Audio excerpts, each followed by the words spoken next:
Eu estou olhando aqui o YouTube, vai começar, hein? Vocês me escutam bem? Tá me escutando? Sim. Uhum. Pois vamos lá, né, Alfredo? Como? Vamos lá começar. Tá bom, tranquilo. Eu vou fazer aqui uma apresentação inicial, certo? Eu até coloquei, Guilherme, um QR Code aqui, umas perguntinhas básicas aqui para o pessoal, né? Pessoal, tá ao vivo já, tá bom? Pode começar então a Sim, sim, sabemos. Pronto, É, então, Guilherme, fica à boa vontade noite aí. a todos e a todas.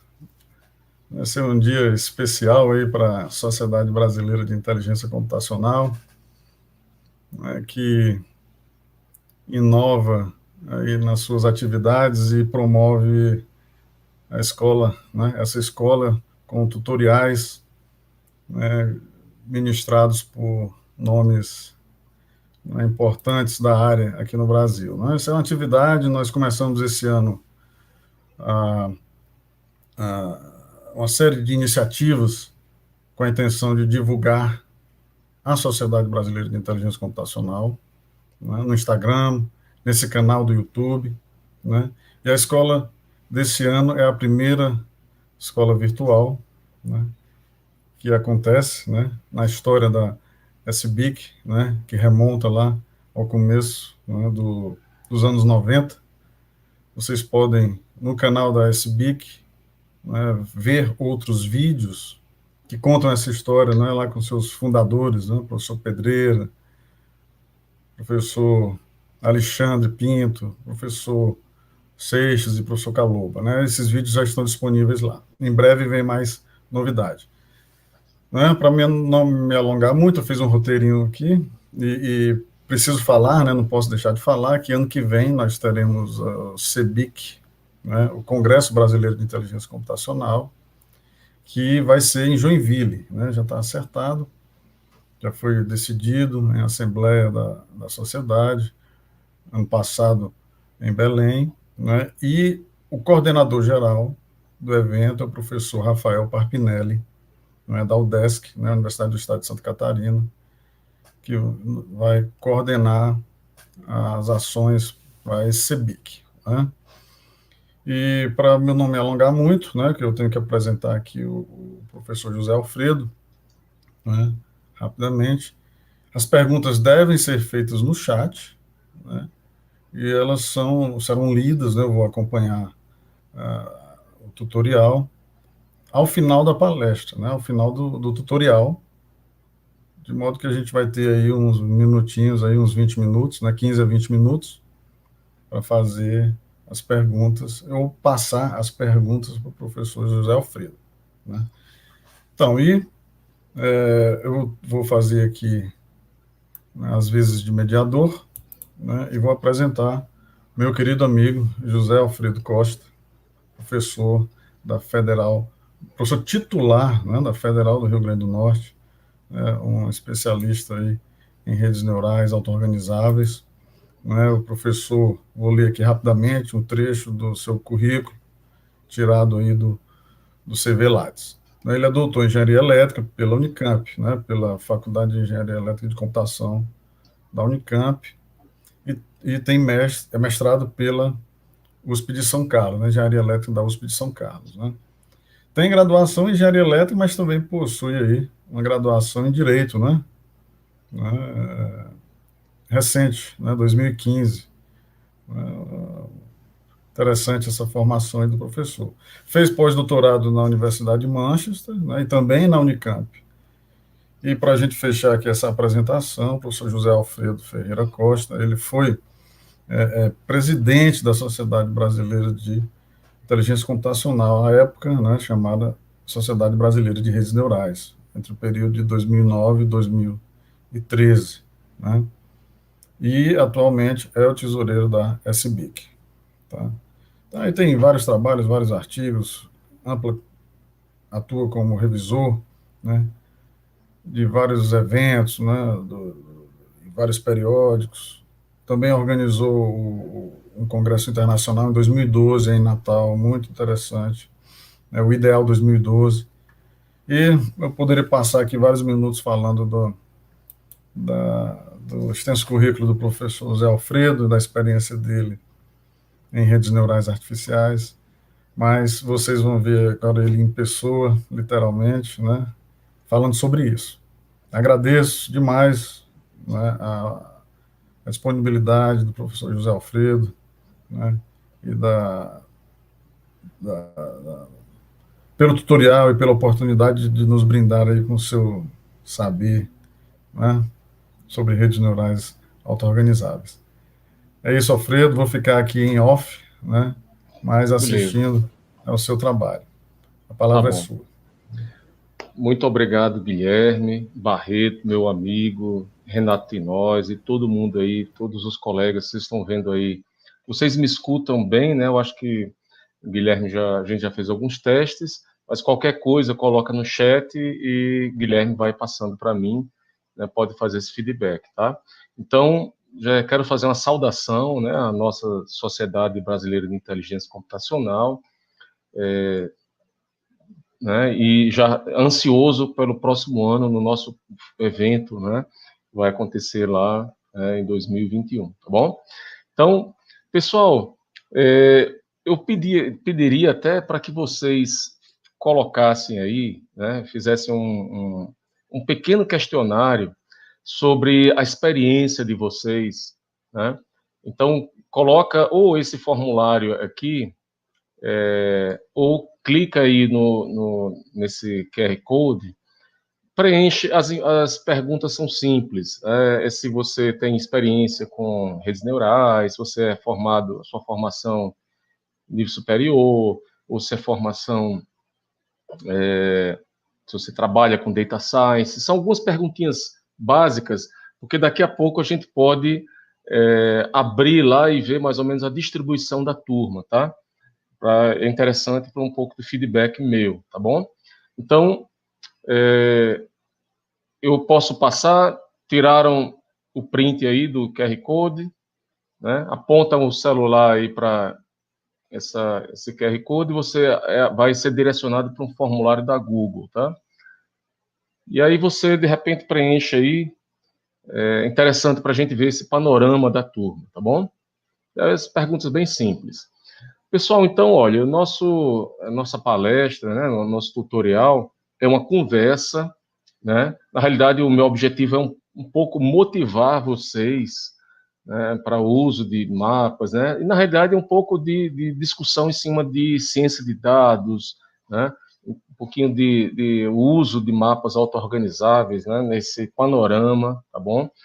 Então, rapidamente a gente vai abordar, acho que um pouquinho sobre a importância dos dados, um pouquinho sobre inteligência artificial, falar um pouquinho de agrupamento de dados, um pouquinho de mapa de Corona e algumas aplicações, tá? Então é mais ou menos a nossa sequência aqui, tá bom?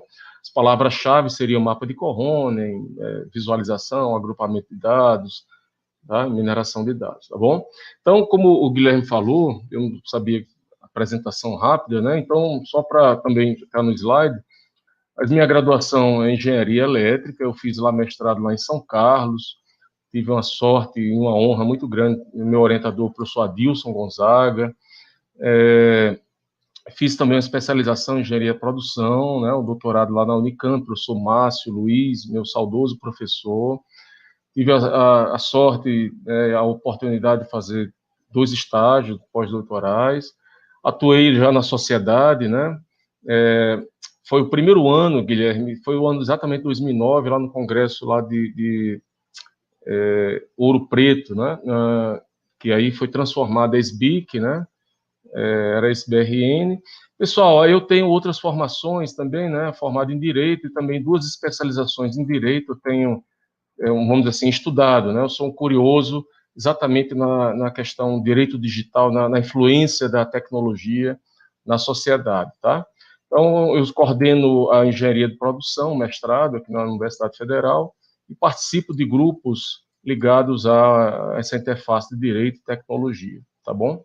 Então, interessante aqui, só a minha dissertação, a minha tese de doutorado está disponível lá no site da Unicamp, e há mais de 20 anos atrás, a gente já discutia ciência de dados, clustering, tá? Muitos desses slides que vocês vão ver hoje aí, inclusive, são da própria defesa, porque, na realidade, o objetivo é trazer material tá, introdutório para vocês, tá? Então, as grandes linhas de pesquisa, assim, que eu tenho interesse, né, não deixa de ser, continua, né, a parte de modelagem, da aprendizagem, mineração de negócio. A parte de engenharia de produção envolve a parte de tecnologia, de informação para melhoria de eficiência, né? E, no caso, o uso, por exemplo, dos dados, direitos individuais, como a questão da privacidade, dados pessoais. Todos nós estamos vendo a grande influência, né, da tecnologia na vida de todos nós, né?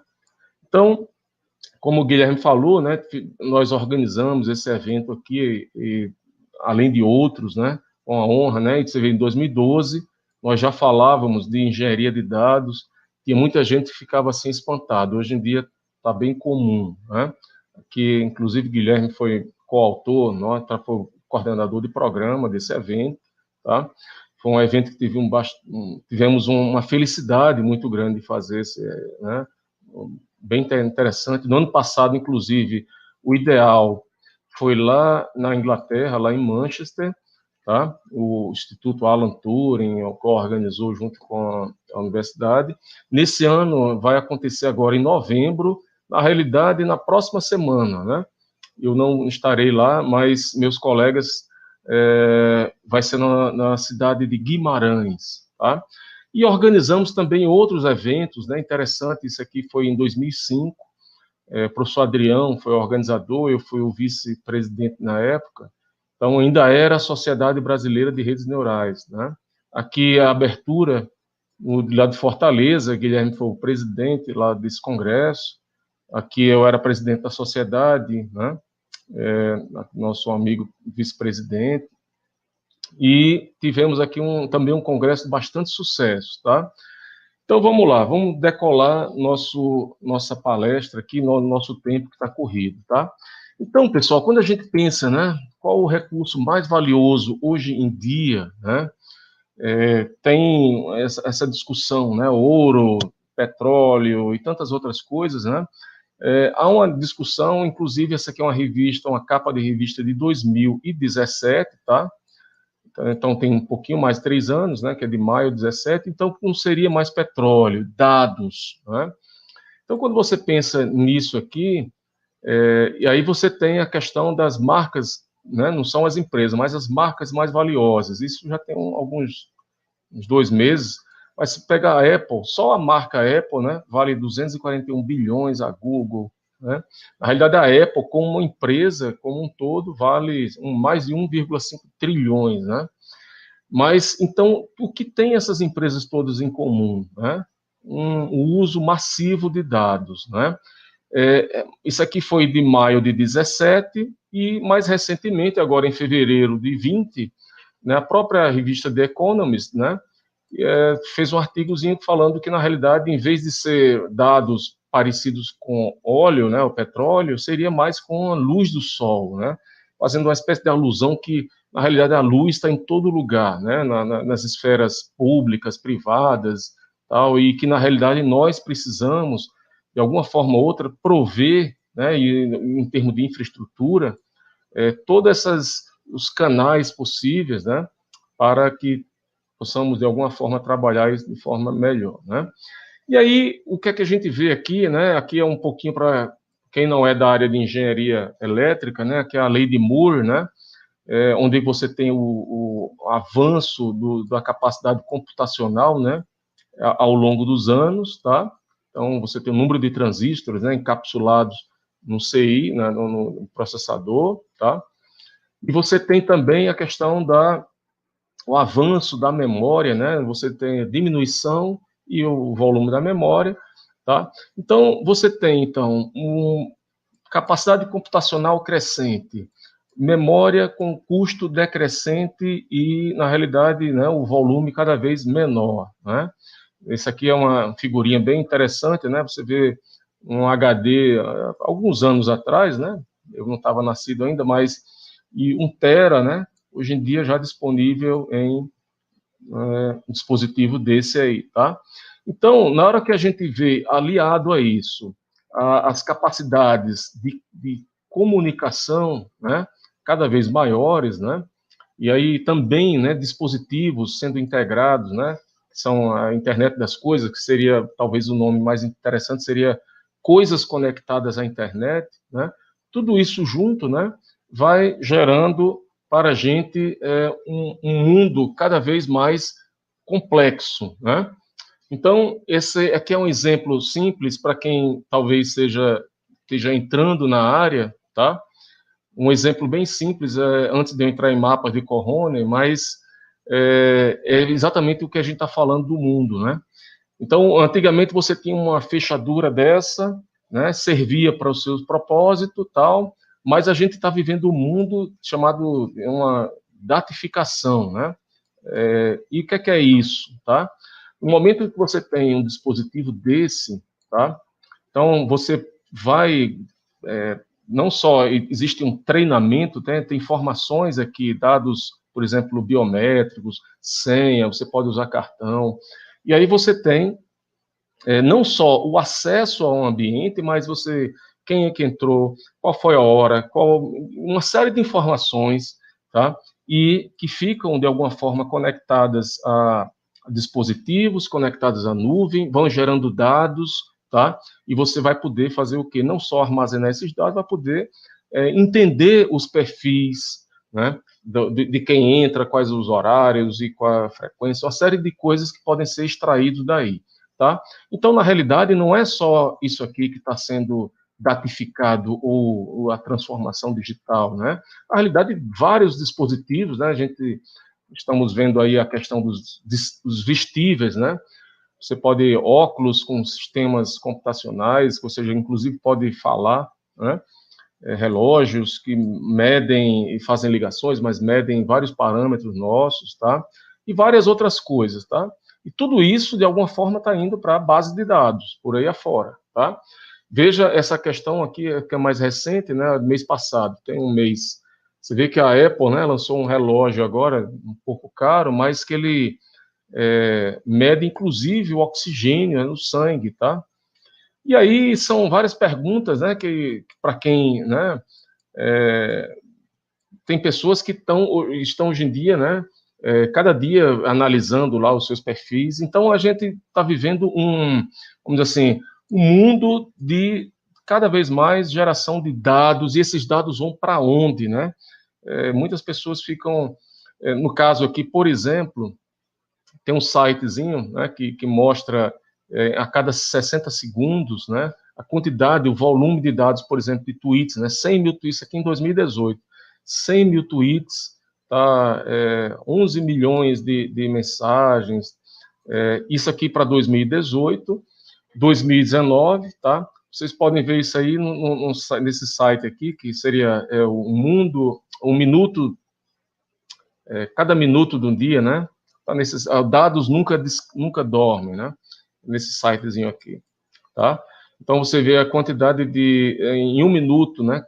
Você vê em relação de 2018 para 2019. Em 2018 você tinha 100 mil tweets em cada um minuto. 2019 já foi para 500 mil, né? Então são fenômenos. Aqui tem o de 2020, tá? Depois vocês podem olhar com mais calma. E infelizmente o tempo é muito curto, né? Mas geralmente eu pergunto para o pessoal, né? O que é que danado é isso, né? Que instalação é essa, né? Que fábrica é essa? Tá chegando caminhões aqui, tal, tem uns caminhões chegando, outros saindo. Eu pergunto aos meus alunos, né? O pessoal vai, isso aqui é uma fábrica de móveis, alguma coisa desse tipo, né? Mas a realidade, isso aqui é um dos data centers lá da Facebook, que fica lá no norte da Suécia, tá? Então, isso aqui é fora, e se você olhasse por dentro, é isso aqui, tá? Você tem lá um monte de computadores e sistemas de armazenamento, tá? Então, é isso. Nós estamos vivendo na sociedade digital, estamos cada vez mais, a gente fala de computação ubíqua, né, em todos os lugares, tá? Tem vários conceitos novos, né?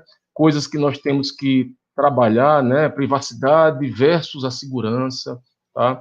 bens tangíveis versus intangíveis, trabalho distribuído, compartilhado. Então, nós estamos vivendo exatamente essa era da economia, né? Onde temos capacidade cada vez maior, a um custo cada vez menor, e isso é muito interessante para fazer o agrupamento de dados, é uma das tarefas que são mais utilizadas, né? O clustering dos dados, tá? Dicas para vocês assistirem também fim de semana, quem puder assistir, tem uma série na Netflix, A Era dos Dados, uma série agora de 2020, né? Interessante, tá? E aí eu fiz até um videozinho, deixa eu ver se ele vai aparecer aqui, Guilherme. Tá? Opa, eu tenho que tirar aqui a opção do ponteiro, eu tenho que tirar aqui a apontador a laser, talvez, e só um segundo, acho que ele não... Descartar aqui.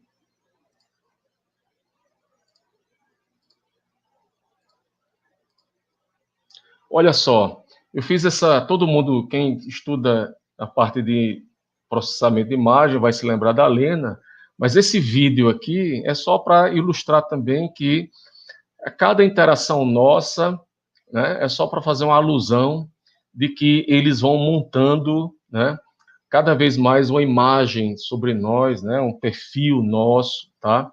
Então, eles partem de uma coisa desconhecida, até um perfil básico, e vão montando no dia a dia, tá? Então, deixa eu voltar lá para a minha caneta. Outro muito interessante para todos que trabalham em dados, tá? Quem mexe com inteligência computacional tem que estar ligado, que todos esses algoritmos que a gente trabalha, de alguma forma, têm reflexos, né? Então, é uma dica para vocês assistirem também esse filme, tá? São vários, uma espécie de documentário, vários especialistas, tá? E também esse outro. São 3 documentários que eu gostaria que os nossos alunos de computação assistissem para ver o impacto do nosso trabalho na vida real, na vida das pessoas, tá bom? Tem também livros interessantes para pessoas que não estão muito habituadas com a parte dos algoritmos, né? Então, um guia um pouco humano aí para a inteligência, né, de máquina, tá bom? E aí, pessoal, aqui é o presidente da Microsoft, né, falando os dados são a nova eletricidade, o Andrew Ng, né, nome é difícil, né, ele falando que aí a inteligência artificial é a nova eletricidade, tá? Então, vou passar aqui um pouco rápido, né? Aqui é de 2016, mas ainda está bastante válido, tá? Essa questão de como a inteligência está transformando as grandes empresas, tá? Aqui, como a gente falou, as grandes empresas, aqui a Apple, isso aqui é em 2017, você vê a Apple valia, só a marca, 170 bi, hoje em dia vale 241 bi, tá? E nós, né, o presidente da Amazon, o presidente da Google, estamos vivendo a era, né, entrando na era do ouro da inteligência artificial, tá? Então, é este o contexto que nós temos, tá? Cidades inteligentes cada vez mais, comércio do dinheiro vai ser digital, nossa identidade digital, bancos digitais, tá? Então, é o contexto da ciência de dados e é a nossa motivação para o desenvolvimento dos sistemas inteligentes, mas, ao mesmo tempo, né, vendo que essa transformação digital envolve não só tecnologia, processos e cultura, né? O ser humano está aqui bastante importante também, né? Não é só a tecnologia, tá? Quem quiser ter interesse também de ver, esse é um relatório que saiu agora, também da OECD, tá? Está disponível, tá? O Brasil, sobre a situação do Brasil, sobre isso. Alguns termos bem comuns para quem está trabalhando na área já, né? Vai ver redes neurais, processamento de sinais, parte estatística, modelagem preditiva. Esse é o mundo que a gente, de alguma forma, vive, tá?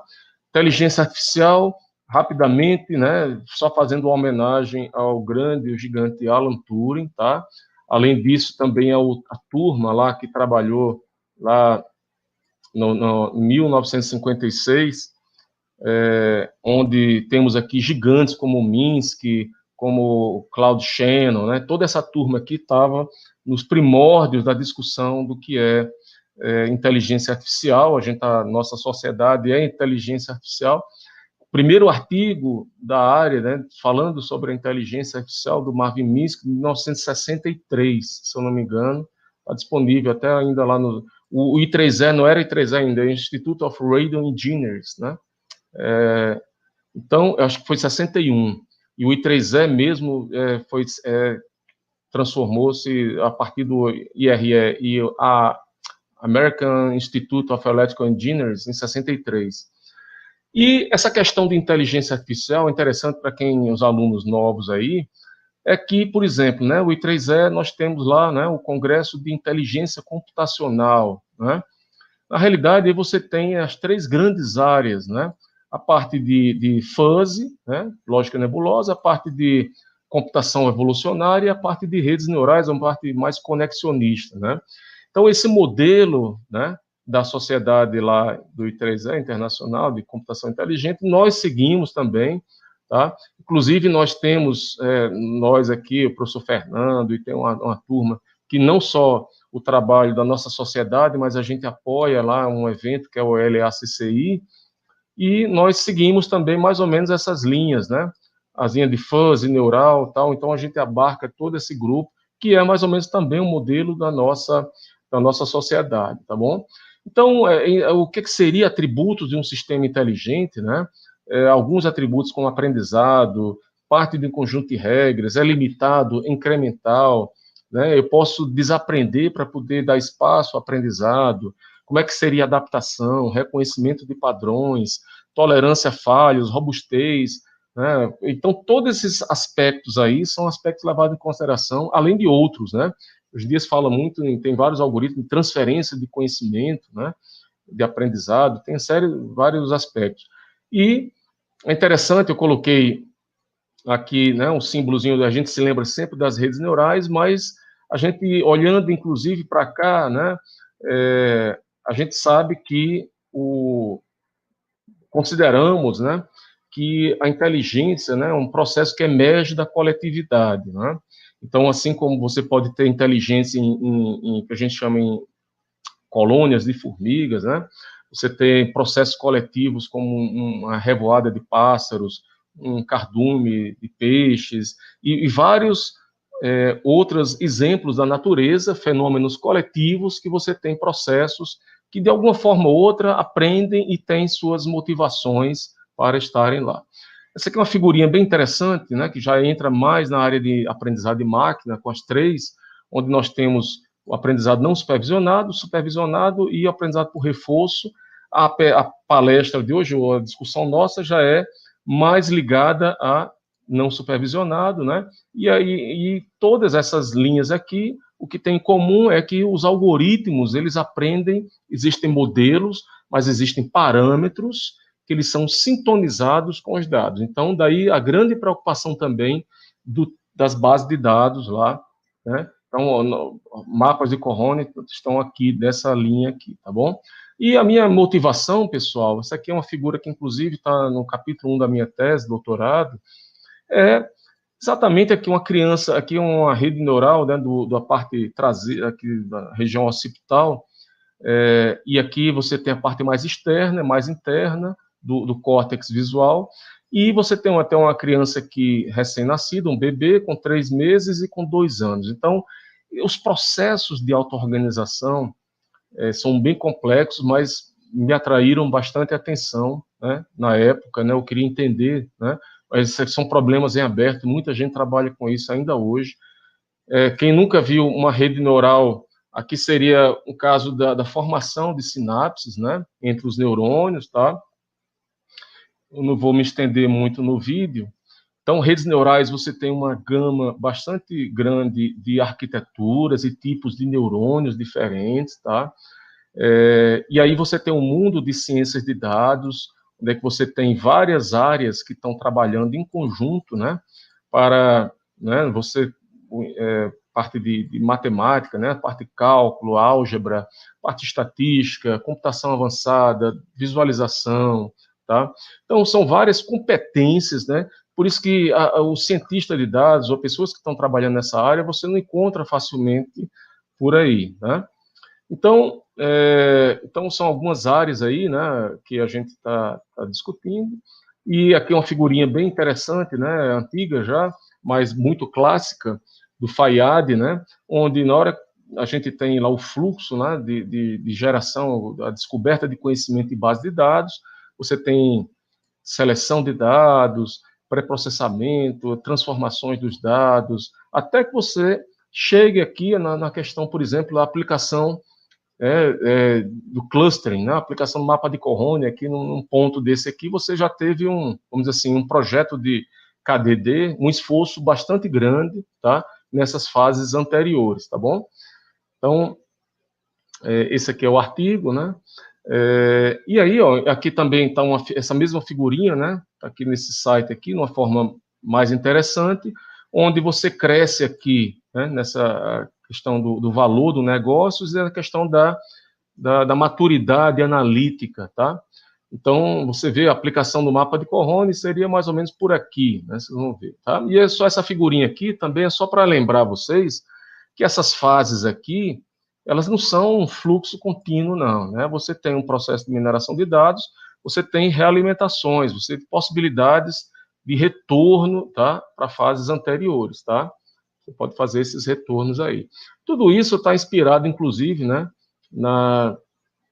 Na questão dos padrões, do CRISP, né? Onde você tem esse fluxo aí, eu não vou entrar muito em detalhe, mas isso aí faz parte no curso de mineração de dados, por exemplo, seria a primeira aula, a discussão de um processo desse aqui, tá? Do entendimento do negócio, entender os dados, preparação, modelagem, avaliação e depois colocar em prática, em produção, tá? Então, análise de clusters, né? Você tem vários tipos, né? Mas basicamente você tem dados e você quer agrupar os dados, né? De forma que quem está junto é porque é mais parecido do que dados que estão em grupos diferentes, tá?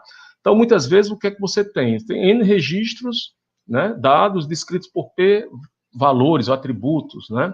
Então, os principais são os algoritmos de particionais, ou de particionamentos hierárquicos, alguns baseados em densidades, outros em grids, né?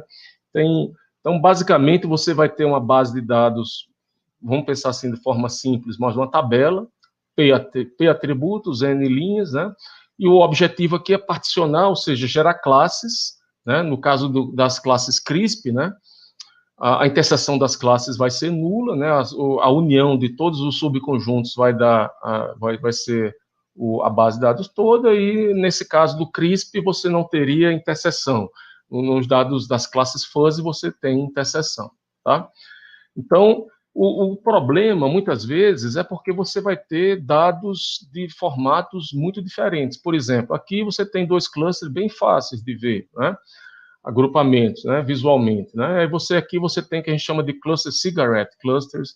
Aqui você tem esses anéis aqui, né? Então, por exemplo, esses cigarette clusters, né? De repente, esses dois caras aqui, eles são mais parecidos do que este cara aqui para esse aqui, né? A distância, né? É um dos problemas. A gente vai ter que expressar os padrões em termos matemáticos. E aí, a distância, como é que eu faria isso aqui? Como é que eu vou dizer que isso aqui é um cluster e isso aqui é outro cluster, já que esses dois pontos aqui são tão parecidos? Então, são esses dilemas que as várias perguntas, né, que a gente vai fazendo, né? Eu quero agrupar os objetos similares, mas o que é um bom cluster, né? Ele tem uma similaridade alta intra-cluster, né? E uma baixa inter-cluster, né? Mas vocês vão vendo que isso aqui já quebra aqui, né? E aí eu tenho outras perguntas, né? E aí aqui são a taxonomia, né? Aqui está no artigo aqui do Jaim. Então, basicamente, no cluster eu tenho os métodos hierárquicos, né? Na realidade eu teria aqui o hierárquico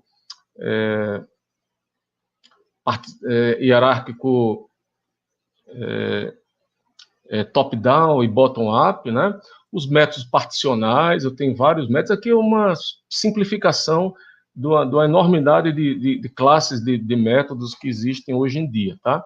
Basicamente, assim, a gente fosse ver de forma bem rudimentar os algoritmos particionais, né? No caso mais simples, né? O caminhos, você teria aqui um grupo representado por um ponto central, por exemplo, tá? Um modelo, isso aqui, esse centro, a média, é um modelo do agrupamento, aqui seria o outro, né, com outro modelo, então teria 2 clusters, e os algoritmos hierárquicos, por exemplo, eu tenho aqui, eu saio juntando, né, a partir de uma matriz de distância, eu saio agrupando, e nesse caso simples aqui, né, montando um denograma, poxa, dá para ver fácil aqui que se eu cortasse aqui, eu teria 3 clusters, né, um cluster aqui, outro cluster aqui, outro aqui, mas se eu cortar, por exemplo, aqui, já teria 2 clusters, né, então, para base de dados pequenas, né, os algoritmos hierárquicos, eles são até relativamente simples, tá? Né? O problema é quando, por exemplo, vou passar aqui um pouquinho, vocês vão ver que vão ter casos de uma tabela muito grande, tá? Já vai mostrar ali. Então, quando você trabalha, né, agrupar dados similares, é muito simples a ideia, né? O problema é, né, você pega uma base de dados grande, né? Será que tem subgrupos no dado? A primeira pergunta, há subgrupos, né? E se tem, quantos clusters tem? Né? E depois, quantos dados tem em cada cluster? Tá? E por aí vai. Então, todas essas perguntas aqui existem, tá?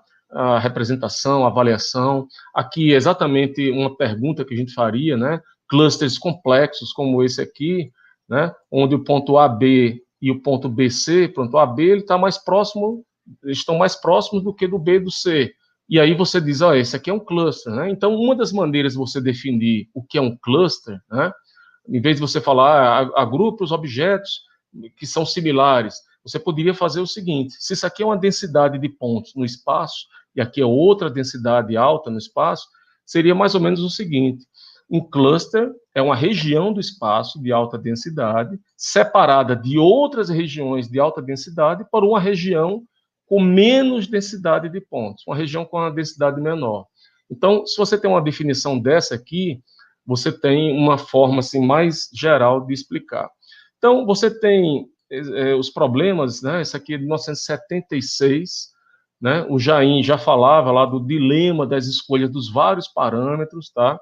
Dos clusters, né? 50 anos depois, em 2010, já falava também dos mesmos problemas, tá? Então, veja aqui uma matriz desse tipo aqui, já com 100 elementos, a matriz de dados, de distâncias, você vai ter um caso desse tipo aqui, e a pergunta, quantos clusters tem aí, né? Fica complicado, tá? Então, já nos métodos particionais, você vai ter um elemento central, né? E aí ele tem também suas limitações, tá? Então, o caminhos, né, que é o caso mais simples, né? Partindo de 2 pontos, você vai cada momento fazendo uma realocação dos centros, baseado nas médias de quem foi atribuído, são 2 passos, e o algoritmo vai convergindo, né, colocando os centros, né, nas massas lá dos pontos. Eu estou fazendo aqui, mostrando isso aqui, um vídeo antigo, e ele vai estabilizando, né, até que não haja, por exemplo, mudança de classe, né, de quem ele está mais próximo lá, tá bom? Então, é o caminhos, aí você tem, por exemplo, um conjunto de dados desse, que eu tenho 2 classes, tá? É interessante isso aqui, porque, na realidade, o neurônio lá no mapa de Corrone vai ser exatamente um pontinho lá na região do espaço, né? É parecido com que a gente chama num protótipo lá do caminhos, tá? Então, aqui eu tenho uma região bidimensional, eu tenho aqui 2 classes e um pouco de ruído, para que se eu coloco K igual a 2, ele encontra bem, mas se eu coloco K igual a 3, aí ele ainda está até encontrando aqui, ele botou o ruído um pouco para lá, né? Mas aí eu posso, sei lá, colocar K cada vez maior, e ele vai, né? O Caminhos, ele tem esse problema, ele tem problemas como inicialização dos pontos, das amostras dos protótipos iniciais, ele vai encontrar quantos clusters você colocar lá, né?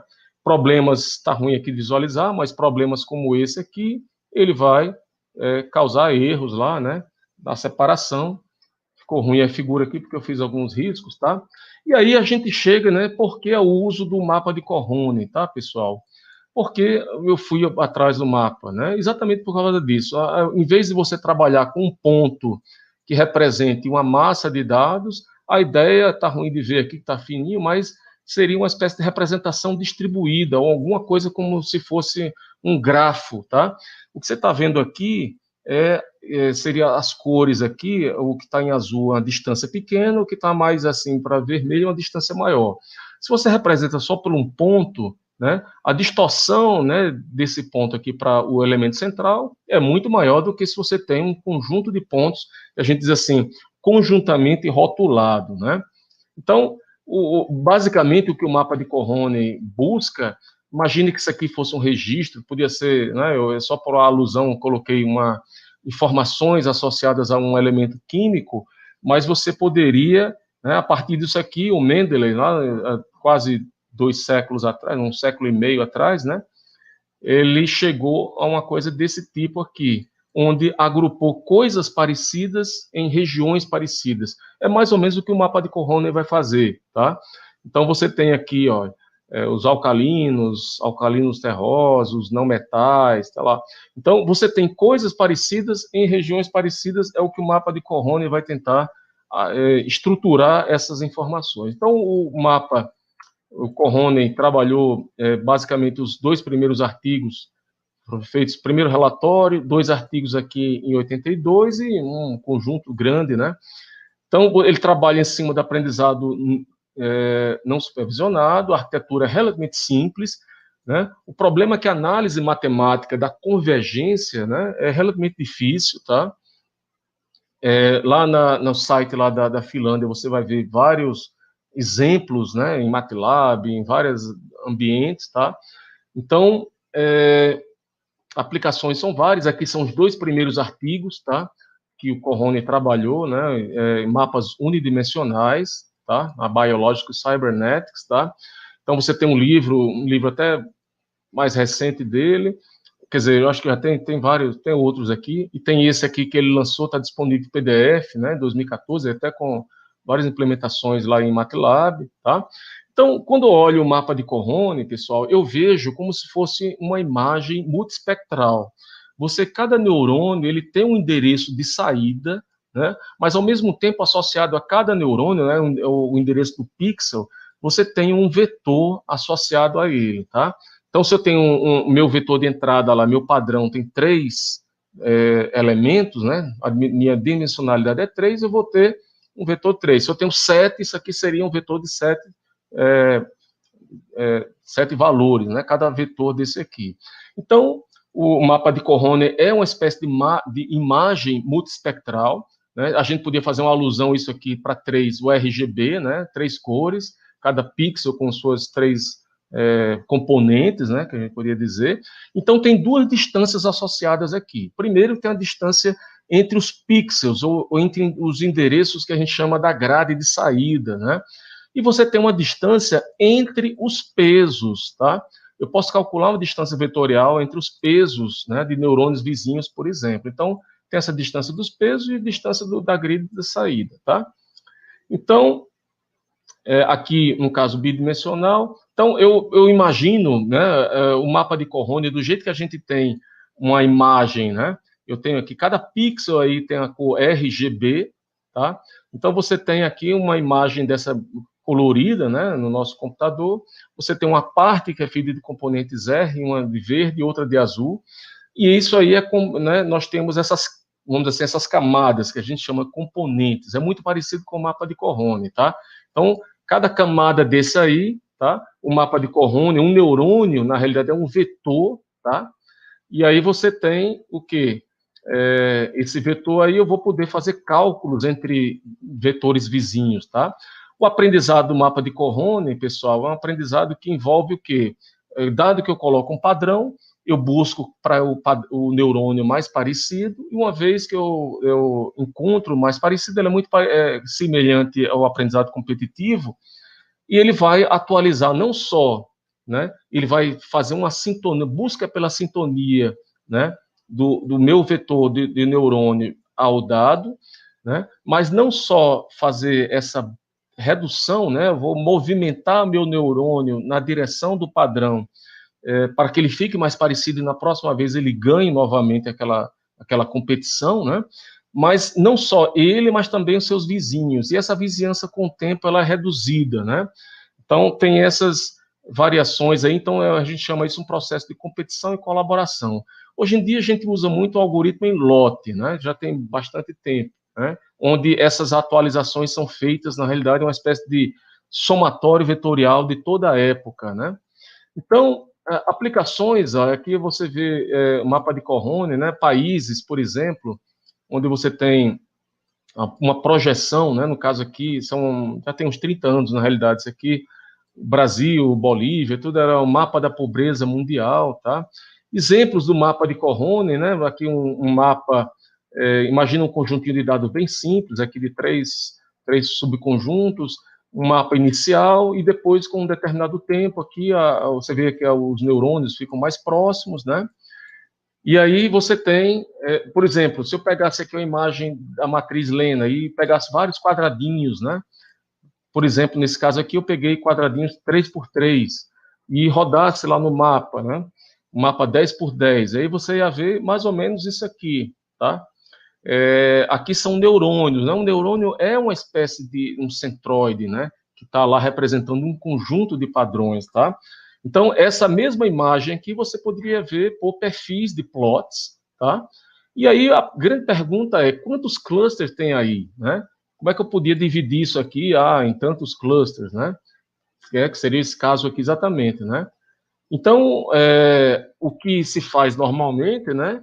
Então, muitas vezes, em vez, isso aqui está até na figura, essa figura aqui é uma inspiração do artigo lá do...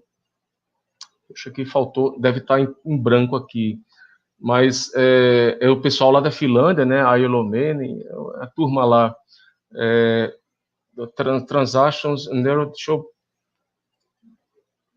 deixa eu até colocar aqui, porque está em branco, eu fiz mas está aqui, é o Vesanto, é a turma lá da Finlândia, tá?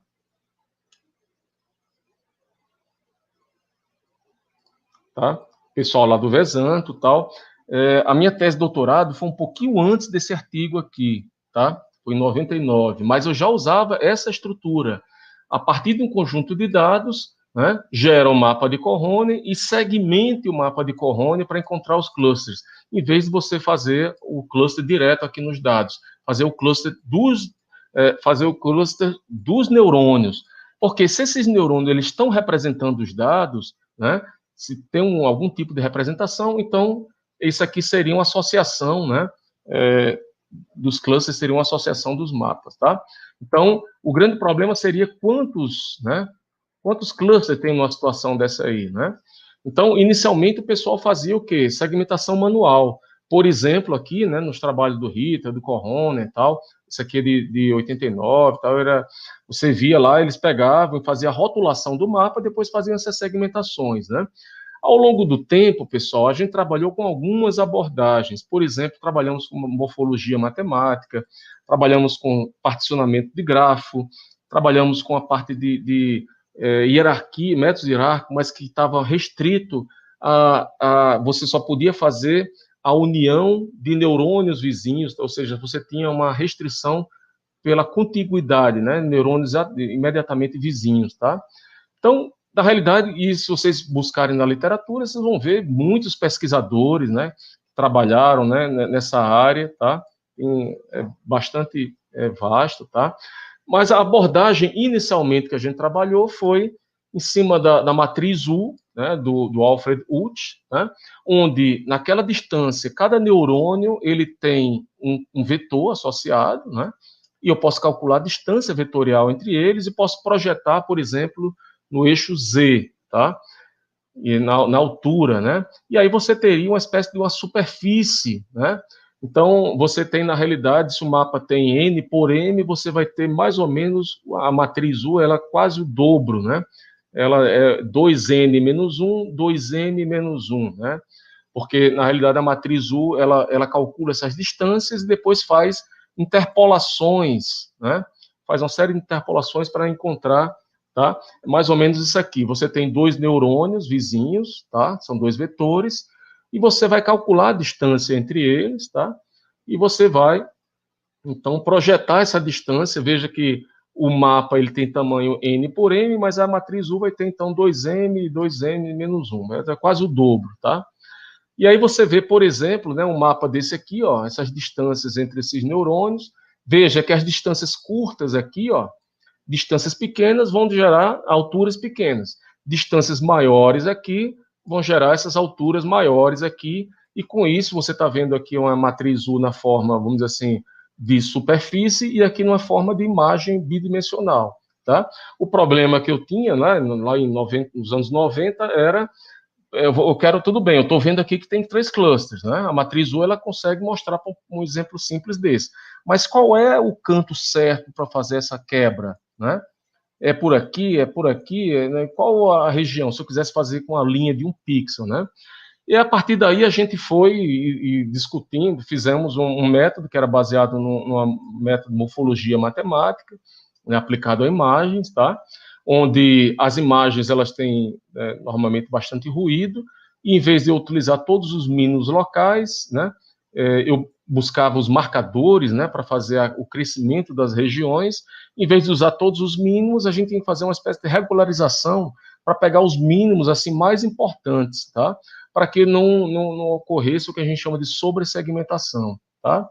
Então, eu tenho os algoritmos, esse aqui está bem escritinho lá na tese de doutorado, aqui está em inglês um pouco, tá? Mas, basicamente, o que está descrito aqui nessa sequência era você pegar a matriz U, fazer alguns tipos de filtragens e fazer fatiamento, né, desde o método lá embaixo até lá em cima, até o nível máximo, né, subindo aqui com esses thresholds aí, e à medida que você fosse subindo, você fosse identificando aqui as regiões conectadas, né, do mapa, e gerasse depois uma espécie de grafo, né, da altura e o número de regiões conectadas, porque as regiões conectadas são exatamente os clusters, né? E, no caso lá, inicialmente, a gente pegava esses platôs, que eram regiões mais estáveis, e buscava, então, o ponto inicial aqui. Esse ponto inicial, ele me gerava, então, o que a gente chama da imagem, né? A imagem já me gerava lá, que eu teria 3 clusters, e a imagem inicial lá para os meus marcadores para transformar do watershed, tá? Então, aqui tem uma sequência, né, para fazer a filtragem e tal. Basicamente, o mapa, ele segue essa ordem. Tem uma figurinha aqui que vai explicar um pouco melhor, tá? Então, aqui são os marcadores, por exemplo, para aquele caso bem simples, de 3. E aí ele vai encontrar as linhas, né, do watershed. Isso aqui, os marcadores, junto com a matriz U, aplicada na transformada watershed, chega as linhas, né, e você segmentaria o mapa, né, rotularia as regiões depois, você tem 3 clusters, né. Então, aqui a matriz U rotulada, aqui o mapa, né, os neurônios correspondentes, tá? Então, basicamente, você tem que treinar o mapa, encontrar a matriz U, aplicar a transformada watershed, fazer as rotulagens, tá? E rotular os neurônios. E uma vez você rotulou os neurônios, você pode rotular os dados, tá? Então, basicamente, seria uma sequência assim, né? Você tem os dados, faz o fatiamento, tá? E esse processo aqui até chegar lá a seu mapa segmentado, né? Um processo, tá? Então, você teria, assim, se você quisesse também, poderia ver cada neurônio, quantos hits, né? Ou seja, quantos padrões caíram em cada neurônio, tá? Então, algumas figuras que a gente pode ver, né? Mostrar aqui alguns exemplos. Esse aqui eu fiz uma aplicação bem simples. Eu peguei um tridimensional, peguei os vértices de 0,1, 0,1, né? Menos 1, 1. E você, então, eu rodei, fez 1000 pontos, né? Cada cluster desse aqui tinha 125. Rodei gaussiana, simples, inclusive com a matriz de covariância, a matriz de covariância é a identidade, né? Então, são clusters esféricos, tá? E aí você tem, na realidade, uma dispersão maior, né? E aí você tem esses 3 casos, são esses 3 clusters. Você, quando roda, por exemplo, a matriz U, você vai ver esse aqui mais bem comportadinho, à medida que eles vão se juntando, né? Porque a distância entre os neurônios está maior, e aí você vai tendo esse ruído maior aqui. né? Então, a gente aplicou o método, isso aqui, inclusive, isso aqui foi publicado em 1998, lá no Congresso, lá em Minas Gerais, depois foi para uma revista, né? E aí você tem essas 3 plots aqui, isso aqui, o algoritmo é automático, ele busca pela essa região maior e depois ele pega o ponto inicial, né? E aí, pessoal, ele gerou, as imagens estão aqui e chegou automaticamente esses 3 clusters, né? E aí a gente aplicou isso para vários, né? Isso aqui é base de dados Wine, né? Que você tem 178 instâncias, 13 atributos, tá? Aqui seria a matriz de hits, ou seja, um neurônio mapa 10x10. Aqui você tem neurônio que não ganhou ninguém, aqui você tem neurônios que tiveram vários padrões associados, né? E aqui você tem mais ou menos, ó, o plot, né? Onde é que está a linha preta é o padrão, é o neurônio, os que estão em verdinhos aí são os padrões, né? Que estão aí nesse mapa, tá? Fizemos isso também, uma evolução do método, né? Que já foi com um meu amigo, um aluno, fez doutorado depois de mim, o Márcio Gonçalves, e aí a gente, em vez de pegar só a região máxima aqui, a gente aplicou para cada região de estabilidade, as regiões com um certo tamanho, a gente aplicou índices de validação, e com isso a gente teve métodos mais interessantes também. Então, por causa daquela Wine, né, a matriz U é essa, né, e aí, de qualquer maneira, a gente chegou a separar, né, essas 3 classes aqui, né, ó. Chega lá e você tem as 3 classes da Wine, tá? E aí você tem, usando o watershed, que é aquele método que a gente trabalhou, e você tem também usando caminhos, porque você pode aplicar o K-médias, né, para clusterizar os neurônios após o treinamento, tá? Então, a acurácia para esse exemplo aqui, a acurácia próxima, né, 1% só a diferença, tá? Aqui foi interessante que a gente fez para vários mapas, né, tamanhos diferentes, e interessante que a acurácia máxima chegou para esse 10x10, depois começou a cair, né, mapas muito maiores, caiu um pouco, tá? Então, aplicamos isso também para métodos, aqui faz parte até do trabalho doutorado lá do Márcio Gonçalves, né, eu fui co-orientador dele. Aplicamos isso aqui a região lá do Rio Negro, com Solimões, aqui é Manaus, né, onde a gente aplicou para fazer segmentação de dados, né, então clustering lá para entender o que era mato, o que era água, o que era, tá? Então, rodamos o mapa com índice de validação, tá? Há uns 10 anos atrás, eu fiz uma pequena variação, né, trabalhando com a matriz U, eu disse, poxa, eu posso fazer lá, derivado lá do processamento de imagem, você pode fazer uma espécie de gradiente da imagem, né, das componentes, né? E aí, usando essa formulazinha simples do gradiente, né, a gente chegou numa visualização da matriz U, tá? Que eu vou passar aqui pelo questão do tempo, né? Mas aqui eu tenho um conjunto de dados aqui que eu gerei 5 gaussianas, tá? E aí eu tenho aqui, por exemplo, um mapa, no caso aqui é 12x12, aqui eu fiz mapas maiores, ó, que são mais neurônios, tá? E aí, só para vocês terem ideia, né? A matriz U desse mapa aqui e essa matriz que a gente chamou de GC, né?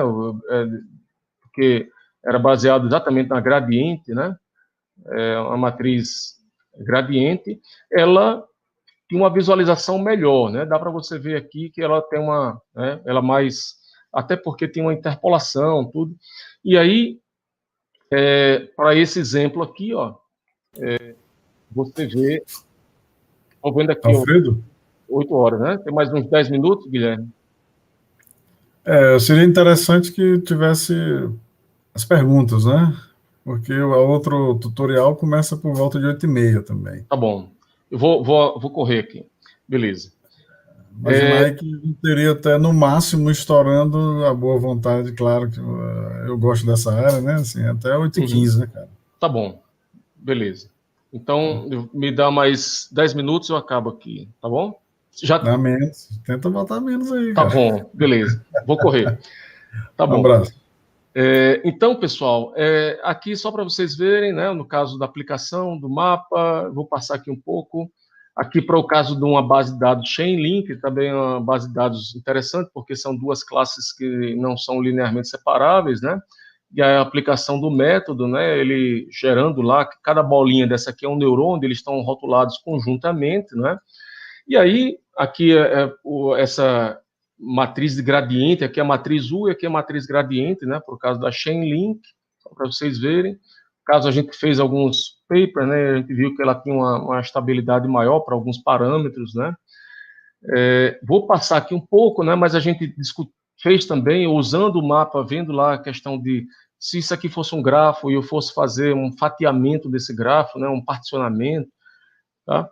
Trabalhamos, fizemos um artigo bem simples, uma base de dados simples, né? Ele teve muita repercussão, então, inclusive dissertações de mestrado que se basearam nesse métodozinho lá que a gente apresentou em 2003, tá? Outros, né, baseados em hierarquia, tá?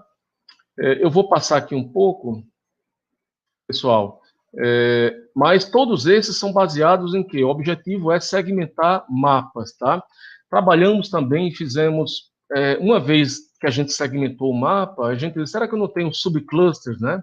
E aí, o objetivo era fazer árvores de mapas, isso aqui está lá também na tese, a gente faz uma espécie de para cada bloco lá, cada região dessa de mapa, você vai aplicando o método recursivamente, né? E tem maneiras também de detectar essa finalização, né? Parar esse crescimento da árvore, né? Que tem um pouquinho do algoritmo, né? Então, uma região de neurônios, ele dá origem a um novo submapa, né? Tem aqui um exemplo, isso aqui foi publicado em 2001, onde você tem vários tipos de clusters, né? Clusters de geometrias diferentes, que aí complica para algum algoritmo simples, e aqui a gente resolveu o problema por partes, né? Onde você tem aqui o mapa treinado, tá? E aí você tem, por exemplo, também um algoritmozinho que a gente fez, que era eliminar essa questão de neurônios que não tem nenhum padrão, né? A gente fez uma espécie de aproxima ele para o neurônio que tem alguma coisa, que tem algum padrão, né? E aí com isso, ó, você vai gerar a visualização um pouco melhor, né? Então, você tem uma matriz 1 um pouco melhor aqui, uma visualização, essa aqui está mais embaçada, né? E aí, pessoal, você vai resolvendo esse problema por partes, porque aqui você encontra 3 clusters iniciais, né? É o que o algoritmo vai encontrar, que é a matriz U dele, tá? A matriz U ela encontra 3 grandes clusters, mas se você aplicar o algoritmo de árvore, ele vai separar lá os subgrupos, né? De forma a encontrar depois todos os grupos e subgrupos, tá?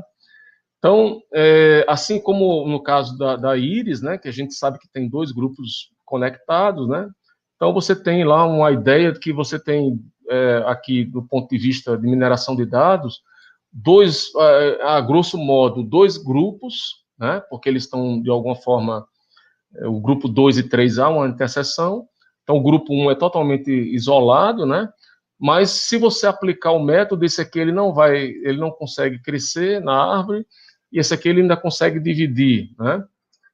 E por aí vai, pessoal. Temos muita discussão sobre topologia, né? Preservação de topologia, entre, né, a perda da topologia, né? Quando você reduz, faz a projeção de uma alta dimensão para uma dimensão baixa. Por exemplo, aqui, né? Onde você tem, por exemplo, dois clusters que são juntos, né? Mas no mapa, muitas vezes eles vão estar projetados em cantos distantes, tá? Que é esse caso aqui, ó. Você vê, pronto, o 000 e o 001. Eles são, na realidade, clusters juntos, mas eles foram projetados no mapa em regiões distantes, porque para você vir daqui do mapa para cá, você vai ter que fazer trafegar por aqui, né? Por outro, não tem um caminho direto. Por quê? Porque uma grade bidimensional foi imersa no tridimensional, tá? Então, temos várias discussões sobre isso aqui, né? Publicamos artigos sobre essa questão da perda, tá? E por aí vai. E aí fizemos uma espécie de expansão da matriz U para um U-array, tá? E o array, ele vai gerar lá, por exemplo, né? Aqui no caso 2D, da nossa do Chainlink, né? Daquela base de dados, aqui toda a sequência dos passos, aplicando o watershed, até chegar lá a uma estrutura desse tipo aqui, tá? Onde cada bolinha dessa aí é um neurônio e a cor está associada a uma rotulação, tá? Dos neurônios. E aí temos várias aplicações, pessoal, né? Na área de imageamento remoto, né? Como a gente já colocou, aqui várias terra nua, terra mata, tipo de plantio 1, plantio 2. Isso aqui eu posso depois, com mais calma, outra época, discutir melhor, inclusive a discussão entre aqui o mapa de Corrone e aqui o Caminhos puro, né? Há uma melhoria sensível do uso do mapa de Corrone, tá? E ao longo do tempo fomos aplicando essas coisas para várias áreas, por exemplo, a pesquisa sobre o IDH, né, no Rio Grande do Norte, no ano 91, 2000, 2010, como é que esses dados se conectavam, né, nos clusters, tá? E aí você tem os mapas, né, educação, renda, longevidade, os clusters, e como é que isso aqui cai, quais cidades, né, que estão melhores numa determinada época, depois para um outro ano, como é que a gente vê as transições das cidades ao longo do tempo, tá? Então, o mapa de Corrone, ele é uma ferramenta extremamente interessante, porque não só clusterizar, mas ele permite você visualizar, tá? Visualizar onde é que estão os clusters. Associado a esse conjunto aqui, você vai ter vários padrões, tá? No caso aqui são várias cidades, né? Aplicamos isso não só para IDH, mas para dados, por exemplo, das universidades. Aqui são universidades do ano 2014, no Brasil, 2019, e aí a gente pode analisar as universidades dos grupos, os grupos melhores, quando é que elas migraram, né? Nós temos todos esses dados, inclusive vamos apresentar agora quinta-feira num congresso, né? Então, tendo dados, né, aqui é no caso inclusive da UFRN, né? A UFRN ela está aqui, né? Aqui é um mapa geral, tem várias variáveis do RUF, e aqui você tem as subdivisões e mapas na área de ensino, que tem, olhando só para a parte de ensino, a parte de pesquisa de todas as universidades, mercado. Então, o mapa de Corrone, ele permite, não, na realidade, a universidade, aqui é o mapa, é o cluster 1 aberto para os mapas, a UFRN está, na realidade, aqui, tá? Aqui ela tem a divisão, então a gente consegue analisar não só quem está conjuntamente, e a gente pode também fazer essas análises ao longo do tempo, para ver transições, né, ao longo do tempo e ver causas, tá? Então, são várias aplicações, pessoal, análise de dados energéticos, eu vou ter que pular, porque o tempo já estourou, tá? Mas fizemos isso também para todos os estados, um perfil usando mapas de Corrone, tá? E é isso, temos vários papers, né? Trabalhamos também com a parte de assemble de mapas, tá? Juntando vários mapas, tá? Publicamos alguns artigos, tá?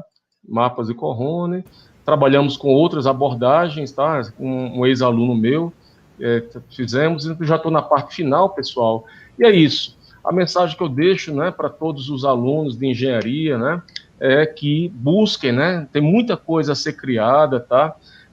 Então, não só a gente estudar o mundo como mas a gente estamos desenvolvendo essas coisas, tá? As conclusões, né, que os mapas eu já falei um pouco, né? O uso do mapa de Corrone, ele permite não só você fazer agrupamento, mas ao mesmo tempo visualização, tá? Então, é isso, tem algumas referências aqui, tem coisas que a gente estuda, na questão de privacidade, tá? Eu deixaria aqui meu contato para, se alguém tiver interesse de entrar em contato, né, meu e-mail, e desculpa, Guilherme, passei do tempo, mas a empolgação é grande, tá? Então, agradeço aí pela oportunidade e estou ansioso para o próximo ano a gente discutir aplicações, né?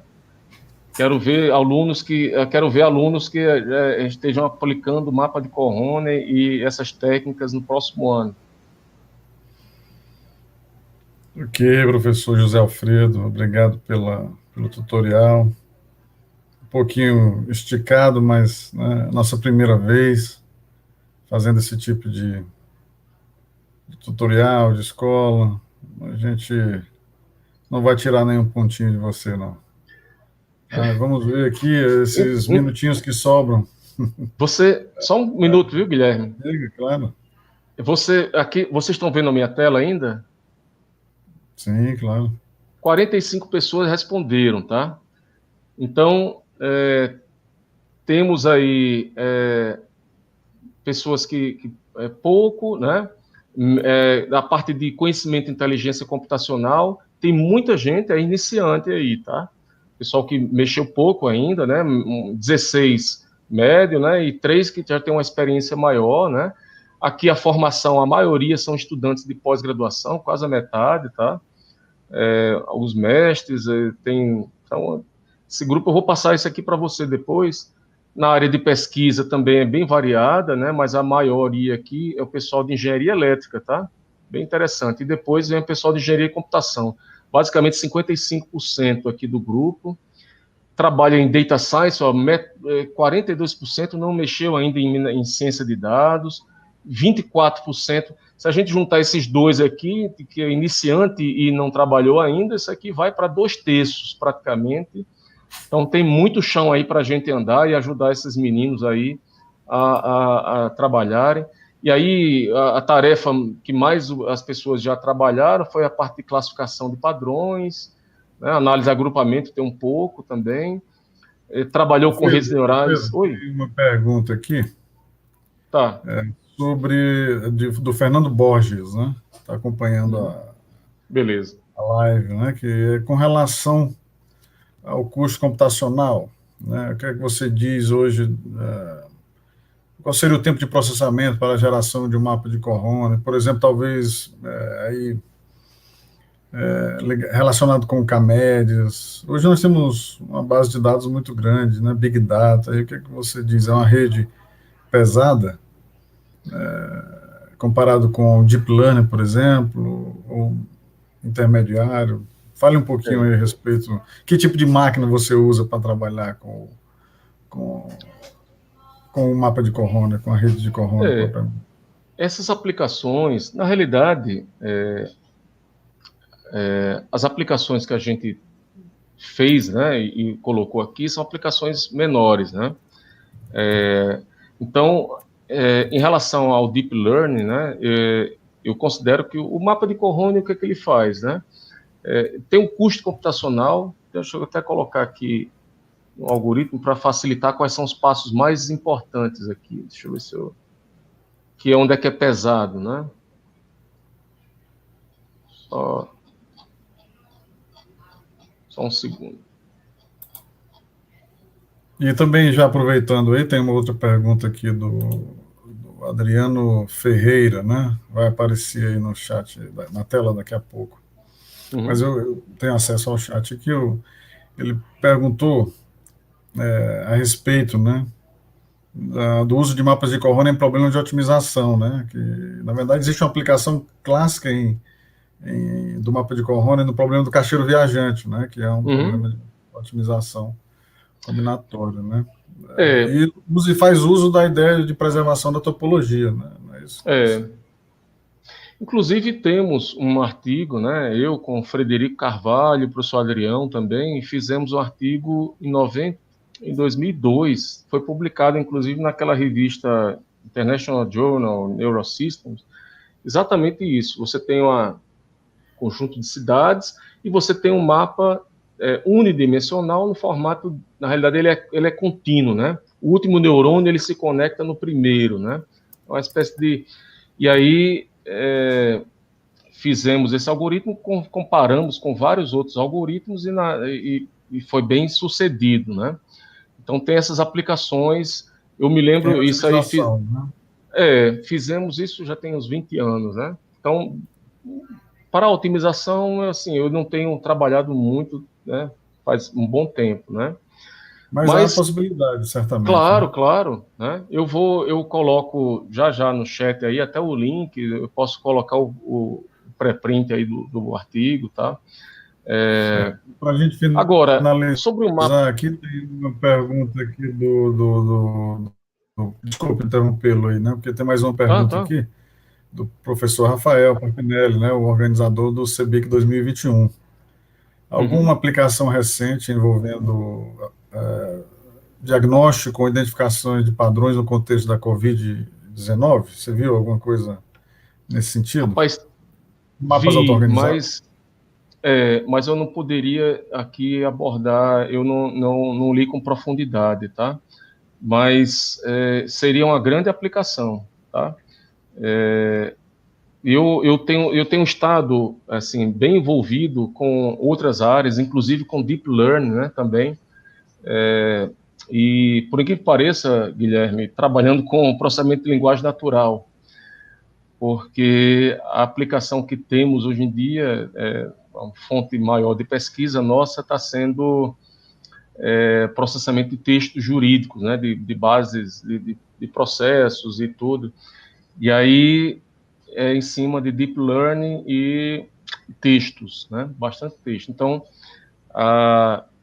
vi que tem uma proliferação imensa de artigos em clustering e mapa, inclusive na área do Covid, mas não li com profundidade, né?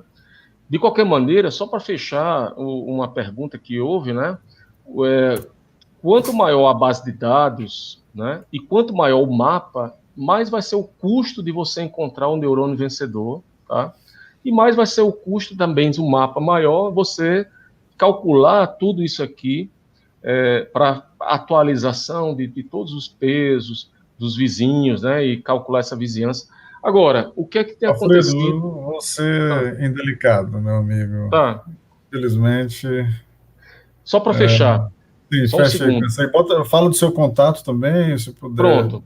Eu Só para coloco aqui no fechar. e-mail, né? O mundo que nós vivemos, Guilherme, nos anos 90, no ano 2000, né, houve uma transformação gigante, porque todos esses cálculos aqui, há a possibilidade gigantesca, né, da gente fazer tudo isso de forma paralela com as GPUs, tá? Sim. Então, em vez de você ter uma base de dados muito grande, você pode fragmentar ela e fazer o uso do Assemble, né? Depois fazer uniões, né? Fizemos trabalho nessa área, fragmentando bases, depois fazendo uniões. Temos artigos publicados nisso, tá? Então, assim, na realidade, o objetivo aqui, pessoal, era motivar o pessoal a saber que pensa lá uma tabela periódica, né? Coisas parecidas agrupadas, né? Em cantos parecidos. Então, se você se lembrar isso, essa é a mensagem do mapa de Cohn, de você fazer agrupamentos, não só agrupar, mas visualizar, ter uma forma de você enxergar, né? Tá bom? E aí, ficarei feliz se alguém entrar em contato, quiser mais informações, estou à disposição. Tá bom, Guilherme? Agradeço aí, desculpe pelo passar da hora. Nós que agradecemos, Alfredo. Beleza. A primeira palestra, primeiro tutorial daí da nossa escola, né? Ainda estamos aprendendo também com essa parte de multimídia e as coisas. Então, agradeço a todos que participaram aí do tutorial. Logo mais, daqui a uns 10, 15 minutos, nós vamos ter outro tutorial do professor Zal, também muito interessante, né? E é isso. Né? Obrigado a todos e temos tutoriais aí até o final da semana. Eu encerro aqui, viu, esse tutorial, o primeiro tutorial. Ok, pessoal. Um abraço.